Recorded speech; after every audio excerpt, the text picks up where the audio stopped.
मसीह के मधुर नाम में एक बार फिर से आप सबका स्वागत है। और प्रभु के राज्य के विषय में, किंगडम ऑफ गॉड के विषय में हम अपने अध्ययन को धीरे धीरे करते जा रहे हैं। और प्रभु यीशु मसीह से लोगों ने पूछा कि तेरे राज्य में खाने वाले बहुत से होंगे या तेरी टेबल पर बहुत सारे लोग होंगे। तो प्रभु ने उनको एक फिर दृष्टांत कहा, जिसका वर्णन मत्ती रचित सुसमाचार, लूका रचित सुसमाचार में भी है। और मैं आपके लिए लूका रचित सुसमाचार में से वो स्थल पढ़ रहा हूं। लूका रचित सुसमाचार 14वां अध्याय और उसकी 15 आयत से उसकी 24 आयत तक। लूका रचित सुसमाचार उसका 14वां अध्याय पद 15 से आगे। उसके साथ भोजन करने वालों में से एक ने ये बातें सुनकर उससे कहा, धन्य है वह जो परमेश्वर के राज्य में रोटी खाएगा। उसने उनसे कहा, किसी मनुष्य ने बड़ी जेवनार की और बहुतों को बुलाया। जब भोजन तैयार हो गया तो उसने अपने दास के हाथ नेवताहारियों को कहला भेजा कि आओ, अब भोजन तैयार है। इस पर सब के सब क्षमा मांगने लगे। पहले ने उससे कहा, मैंने खेत मोल लिया है और अवश्य कि उसे देखूं। मैं तुझसे विनती करता हूं कि मुझे क्षमा कर दे। दूसरे ने कहा, मैंने 5 जोड़े बैल मोल लिए और उन्हें परखने जाता हूं। मैं तुमसे विनती करता हूं कि मुझे क्षमा कर दे। एक और ने कहा, मैंने ब्याह किया है इसलिए मैं नहीं आ सकता। उस दास ने आकर अपने स्वामी को ये बातें कह सुनाई। तब घर के स्वामी ने क्रोध में आकर अपने दास से कहा, नगर के बाजारों और गलियों में तुरंत जाकर कंगालों, टुंडों, लंगड़ों और अंधों को यहाँ ले आओ। दास ने फिर कहा, हे स्वामी, जैसा तूने कहा था वैसा ही किया गया है और फिर भी जगह है। स्वामी ने दास से कहा, सड़कों पर और बाड़ों की ओर जाकर लोगों को बरबस ले ही आ, ताकि मेरा घर भर जाए, क्योंकि मैं तुमसे कहता हूं कि उन नेवते हुओं में से कोई मेरी जेवनार को न चखेगा। बहुत लोग परमेश्वर के राज्य में, जेवनार में, उसके भोज में शामिल होना चाहते हैं। और जब समय आया सबने अपने अपने बहाने बनाए। परमेश्वर की जेवनार से ज्यादा इंपॉर्टेंट खेत को परखने में जमीन जायदाद, प्रॉपर्टी, सोना चांदी, और ये हमारे स्वर्गीय जीवन में आड़े आ रही है। दूसरे ने कहा, मैंने 5 जोड़ी बैल लिए, उन्हें परखने जाता हूं। पढ़ा लिखा आदमी, ये पढ़ाई, ये शिक्षा है, ये पैसा, ये अधिकार उस भोज में आड़े आ गया। और किसी के लिए अपने परिवार, अपना जीवन साथी, अपने बच्चे, अपने पिता, अपने माता, रिश्तेदार, ये आड़े आ गए। समस्या एक ही जगह है। परमेश्वर से पहले हमने पृथ्वी की बातों को स्थान दे के रखा है। इसलिए जब समय आया तो हमने परमेश्वर की उन बातों को महत्व नहीं दिया, न ही उनका महत्व समझा। बुलाए हुए तो बहुत थे लेकिन गए नहीं। तब परमेश्वर ने क्रोधित होकर के, स्वामी ने क्रोधित होकर के कहा, जाओ, अब सड़कों पे जाओ, उन लोगों को ले आओ जो भिखारी, टुंडे, लंगड़े, लूले हैं। और जब सेवक आया तो उसने कहा, अभी भी जगह। उन्होंने जाओ, फिर जाओ,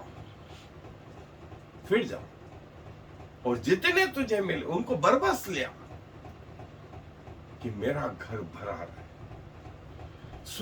कई लोग अपने आप को इसके योग्य समझ रहे थे, मालूम पड़ा वे बाहर, और जो अपने आप को अयोग्य समझ रहे थे वे मालूम पड़ा परमेश्वर के राज्य में।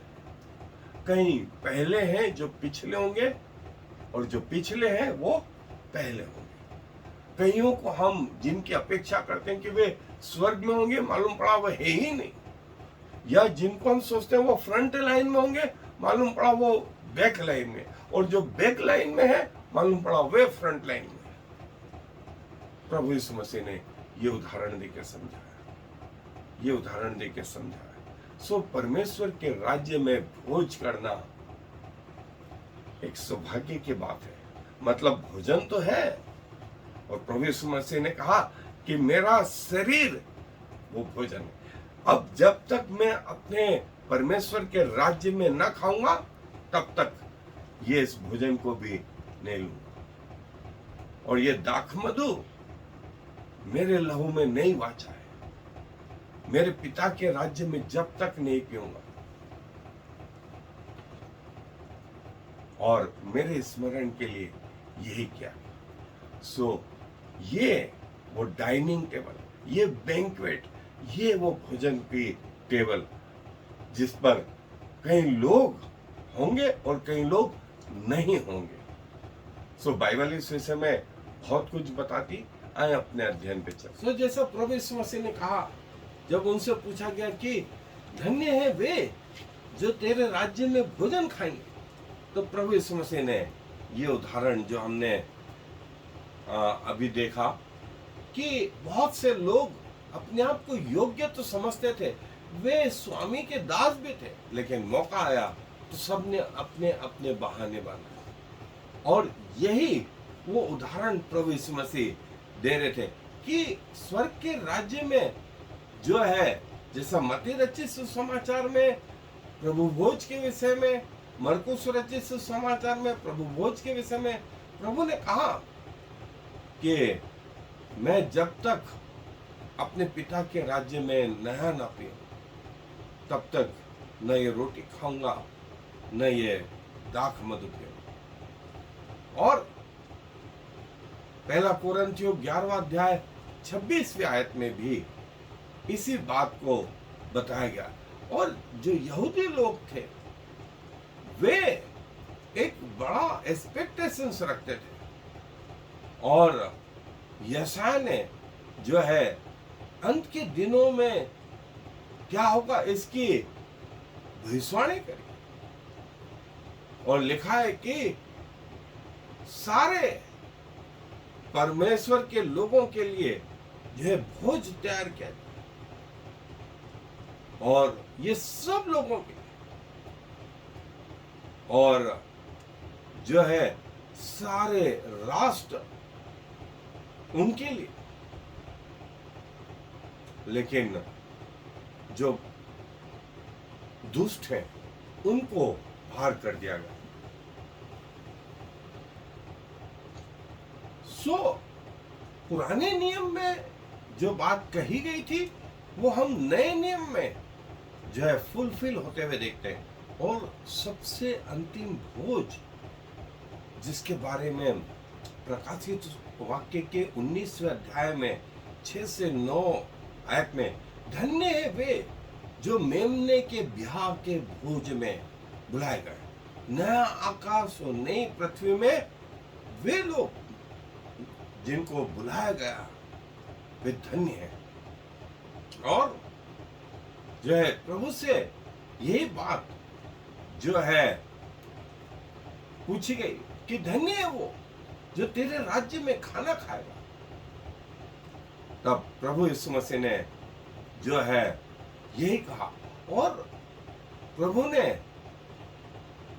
जो है अपनी टेबल से उठ करके, भोज की टेबल पर से उठ करके जो है वो अपने चेलों के भी पांव धोए। और प्रभु ने जो है अदन के बगीचे में से जो लगा करके आरंभ किया, वो नए नियम और प्रकाशित वाक्य तक जो है प्रभु ने उसे पूरा किया। और प्रभु ने इस विषय में शिक्षा भी दी। और लूका रचित सुसमाचार का जो है हिस्सा हमने देखा कि प्रभु कहते हैं कि जब वे अपने राज्य में आएंगे तो बहुत लोग जो है प्रभु के राज्य में जो है उस भोज को खाने पाएंगे। और जो है कई लोग पूरब और पश्चिम से आएंगे, लेकिन जो चुने हुए मालूम पड़ा कि कई लोग बाहर भी कर दिए गए, क्योंकि उन्होंने उस भोज के क्राइटेरिया को पूरा ना किया। और जो है मेरे पिता के राज्य में मेरी टेबल पर खाओगे और इज़राइल के 12 गोत्रों का न्याय करो। प्रभु ने जो है मत्ती रचित सुसमाचार और लूका में कहा, पूरब और पश्चिम, उत्तर से और दक्षिण से कई लोग आएंगे और पिता के भोज में शामिल होंगे। और फिर ऐसा भी प्रभु ने उदाहरण दिया कि स्वामी जो है देर रात में आया, लेकिन जब भी आया उसने अपने सेवक को जो है जागते हुए पाया, तैयार पाया। और जब उसने भोजन किया उसके बाद प्रभु ने कहा कि तू भी भोजन कर ले। प्रभु ने उन 10 कुंवारियों का उदाहरण दिया जिन्होंने अपने तेल में, अपने कुप्पी में तेल नहीं भरा और कहीं तेल के साथ तैयार है। दूल्हा आया और दूल्हा जो है वो अब उनको जो तैयार थे उनके साथ उस ब्याह के घर में चला गया और द्वार बंद कर दिया। और लूका रचित सुसमाचार के 16वें अध्याय में जो है लाजर और वो धनी आदमी जो है, उस लाजर के लिए लिखा गया है, पृथ्वी पर वो धनी आदमी के टुकड़ों तक के लिए जो है चाह करता था कि उसको वो उसका बचा कुचा भोजन भी मिल जाए।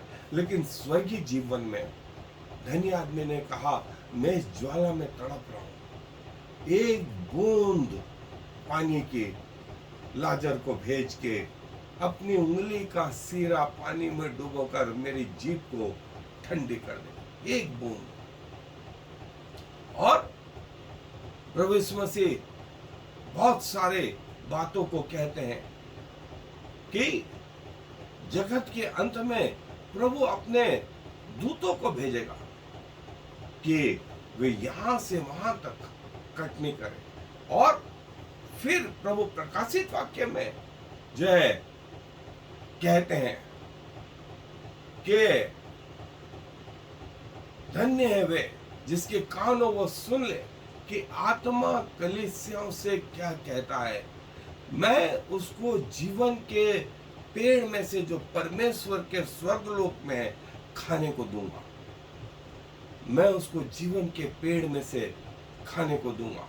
और हमने उसका प्रकाशित वाक्य के 19वें अध्याय में देखा कि मेमने के ब्याह का समय आ पहुंचा और जिन्होंने अपने आप को तैयार किया था वे धन्य है वे जो मेमने के ब्याह के भोज में बुलाए गए। अब प्रभु ने जो पृथ्वी पर प्रभु भोज की स्थापना की थी उसको आखिर में, अंत में जो है उस मेमने के ब्याह के भोज तक प्रभु उसको लेकर के गए। और प्रभु ये बता कि भविष्य में जो लोग हैं वे मेरा मुंह देखेंगे और मैं उनके साथ रहूंगा। वे मेरे साथ चलेंगे फिरेंगे, मेरे साथ चलेंगे फिरेंगे, उठेंगे बैठेंगे। और प्रभु का उस अनंत जीवन में हम सब जो प्रभु के उस जीवन में, उस राज्य में प्रवेश करेंगे वे प्रभु के मुंह को देखेंगे, उसके साथ उठेंगे बैठेंगे, चलेंगे फिरेंगे, खाएंगे पिएंगे। और प्रभु बोलता है कि वे मेरा मुख देखेंगे और मेरा नाम उनके माथे पर लिखा हुआ होगा। फिर वहां रात नहीं होगी और वहां जो है दीपक का कोई प्रयोजन नहीं होगा, क्योंकि परमेश्वर के उजाले से वहां उजाला हो रहा है और मेमना उसका दीपक है, मेमना उसका दीपक है। हमको यहाँ भोज का एक अद्भुत दृश्य है, लेकिन स्वर्गीय भोज इससे भी बड़ा होगा। स्वर्गीय भोज इससे कई गुना बड़ा होगा। वो भोजन की टेबल कई गुना बड़ी होगी। परमेश्वर के उस राज्य में क्या आप निमंत्रित थे? क्या आप निमंत्रित हैं? धन्य वे जो मेमने के ब्याह के भोज में बुलाए गए। धन्य है वे। पृथ्वी से जो प्रभु ने आरंभ किया वो ब्याह के भोज तक जारी रहा और फिर उसके बाद हमेशा हमेशा का जीवन, हमेशा हमेशा का जीवन। आप परमेश्वर को अपने भोजन की टेबल पर कैसा लेते हैं? कैसा लेते हैं? और क्या आप उस जो पृथ्वी के जीवन में है, प्रभु की मेज है, वो आपके जीवन में कितना प्रभाव डालती है? क्योंकि स्वर्गीय मेज भी सजी हुई है और जहां हम परमेश्वर के साथ होंगे, परमेश्वर के साथ होंगे और परमेश्वर हमारा परमेश्वर और हम उसके लोग होंगे। परमेश्वर आप सबको आमंत्रित करता है उसकी टेबल में शामिल होने के लिए। यदि आप चाहते हैं ईमानदारी से प्रभु को अपने दिल में आमंत्रित करें, जैसा प्रकाशित वाक्य में कहा है, देख मैं द्वार पर खड़ा खटखटाता हूँ, यदि कोई मेरे शब्द सुनकर द्वार खोलेगा तो मैं भीतर प्रवेश करके उसके साथ भोजन करूंगा और वह मेरे साथ। क्या आप प्रभु को आमंत्रित करना चाहते हैं? आए दुआ। धन्यवाद देते हैं आपके इस वचन के लिए प्रभु, जो भोज आपने पृथ्वी पर स्थापित किया वो पिछले 2000 साल से विश्वासियों में जारी है। और प्रभु आप कहते हैं कि उस स्वर्ग के जीवन में भी धन्य है वे जो मेमने के ब्याह के भोज में बुलाए गए और वे जो स्वर्गीय जीवन के भागीदारी। पिताजी, कईयों ने अभी तक आपको आमंत्रित नहीं किया है और आपका वचन कहता है कि जो कोई द्वार खोलेगा आप उसके अंदर प्रवेश करेंगे और उसके साथ भोजन करेंगे। प्रभु, इससे बड़ा सौभाग्य और क्या चाहिए कि आप जैसे परमेश्वर, आप जैसे महान परमेश्वर जो है हमारे साथ भोजन करें और न सिर्फ पृथ्वी पर परंतु स्वर्गीय जीवन में आप अपनी टेबल पर आपके लोगों को आमंत्रित करते हैं। धन्यवाद देते हैं, सारा आदर महिमा इज्जत आपको देते हुए इस विनती को प्रभु यीशु मसीह के नाम से मांग लेते हैं। आमीन और फिर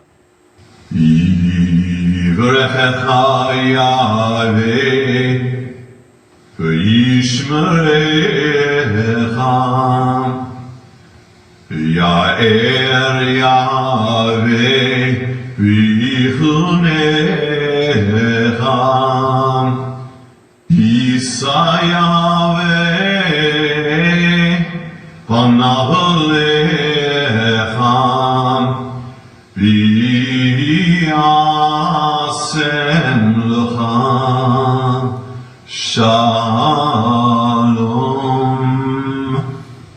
May the Lord bless you and protect you. May the Lord smile on you and be gracious to you.